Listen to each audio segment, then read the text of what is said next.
Welcome back mga ka-TV. Ang video na tatalakayin natin ngayon ay ang Chapter 15 ng Omniscient Reader's Viewpoint at kung bago ka lang sa channel ko ay huwag mahiyang mag-like, subscribe o follow at i-click ang notification bell para ma-notify ka sa susunod na video. Paalala, ang video na tatalakayin natin ngayon ay maaaring mag-iba mula sa ilalabas na anime. Hindi ko inaangkin ang mga drawing o anumang materyales na ipapakita. Ang layunin ko ay magpakita ng suporta at magbigay ng impormasyon tungkol dito.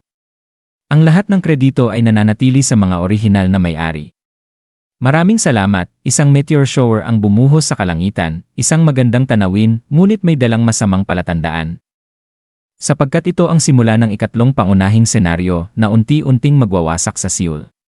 Habang ang iba ay maaaring humanga sa tanawing ito, nanatiling malamig at walang emosyon si Yoo Jong-hyuk dahil alam niya ang tunay nitong kahulugan. Nakatayo malapit sa Dongho Bridge na ngayon ay tila disyerto matapos umalis ang mga ichthyosaur, napaisip siya tungkol kay Kim Dokja. 3 araw na ang lumipas mula nang pumasok si Dokja sa Han River, at kahit aminado si Jong-hyuk na mahirap hulihin ang ganoong halimaw sa loob ng ganoong oras, napagpasyahan niyang ang sinumang hindi makakagawa nito ay magiging pabigat lamang. Dahil dito, nawalan siya ng tiwala sa ideya ng propeta at muling piniling magpatuloy ng mag-isa. Tulad ng dati, na determinadong baguhin ang hinaharap gamit ang sarili niyang lakas. Samantala, nagising si Kim Dokja sa loob ng katawan ng ichthyosaur, pagod, nalilito, ngunit buhay pa. Naalala niya ang isang panaginip na tila hindi lamang basta panaginip. Sa tulong ng isang mamahaling item, mabilis niyang nabawi ang kanyang lakas at maingat na inihanda ang susunod niyang hakbang. Gamit ang kanyang kaalaman at ang proteksyon ng kanyang natatanging kakayahan, tinaga niya ang loob ng halimaw at nakatakas, saka sumisid pabalik sa Han River. Matapos ang matinding pakikipaglaban sa malamig na tubig, nakarating siya sa lupa, ngunit agad niyang hinarap ang mas mapanganib na sitwasyon.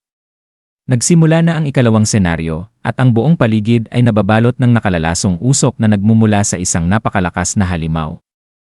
Habang ang iba pang mga nilalang ay naglalaban para sa kanilang teritoryo.